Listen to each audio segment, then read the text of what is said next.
नमस्कार archery rutting channel को आपको स्वागत। विषाक्त छतु खाई 3 परिवार 11 आक्रांत चिकित्सित अवस्था मेडिकल रे।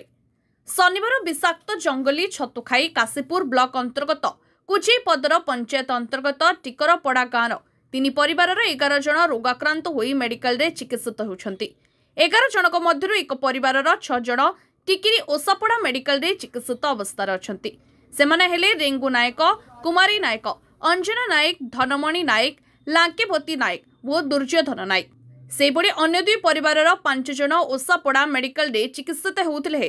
अवस्था सुधार न आसवा कारण शनिवार राति 11टारे रायगड़ा जिला मुख्य चिकित्सालय रे भर्ती होइतले। वर्तमान चिकित्सित अवस्था अछंती। सेमाने हेले दामू झोड़िया, चंपा झोड़िया और तांको 8 वर्षर पुओ प्रदीप झोड़िया।